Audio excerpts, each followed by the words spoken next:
Hey, what's going on? It's your boy BT, and I came here to talk some boxing with the thousands of True School Sports and subscribers. What's going on, guys? Now, Keith Thurman's never been a guy that's short on words for the most part, unless he goes into hiding.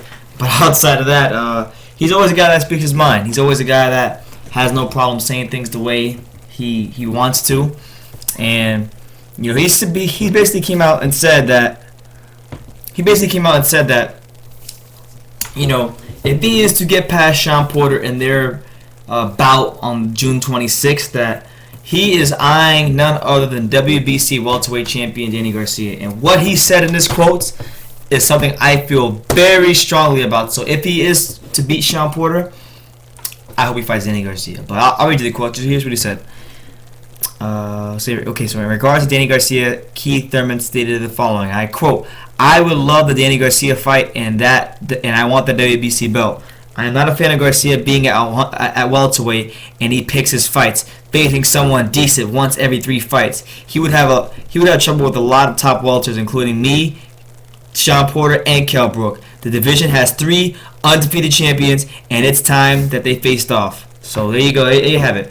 Now, I know a lot of boxing fans, myself included, I was getting on Keith hard when he wasn't making the fight with Shawn Porter happen, and it seemed that he had been hiding, but the fight happened. It finally happened, so you got to give him credit. Knock on wood, hopefully nothing happens to him, but the fight has happened. He made the fight happen, so he's stepping up and he's fighting one of the better guys in the division, and he's going to now become one of the few guys of the younger welterweights who have fought each other.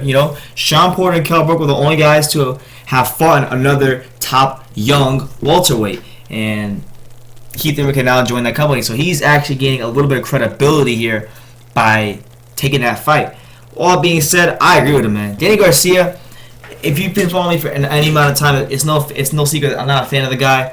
I think he's a paper champion. Not so much at 140, but at 147.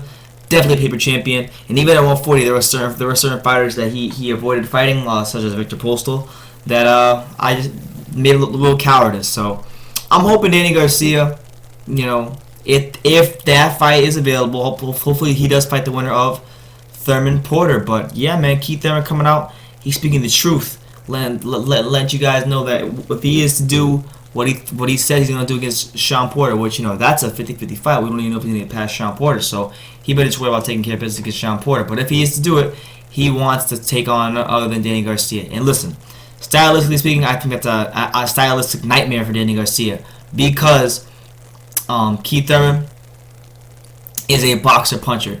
Danny's never fought a boxer-puncher. Danny, this guy, Keith just has too many skills for him, so I don't see the fight ending very well for Danny Garcia, but that's why we want to see the fight. We want to see these fights happen so we know and have an outcome. And if Danny can beat a guy like Keith Thurman, then Danny can finally gain some legitimacy at 147, because all the guys he's beat at 147, it's not impressive. He beat Malignaggi. He beat Malignaggi. Is it Guerrero? Who am I missing? Malignaggi, Guerrero, and whoever else he beat. But whatever. He didn't even beat no top dogs at 147. Neither has Keith. So Keith's gonna have a chance to do so. Shawn's gonna have a chance to do so. So I'm looking forward to it, man. But let me know what you guys think. Danny Garcia versus Keith Thurman. Is this a fight you're interested in seeing? Should Keith get past Shawn Porter? Let me know in the comments down below. Take the time to subscribe, and you can love me or you can hate me, but I'm just a kid from Daniel. So until next time, take care, guys.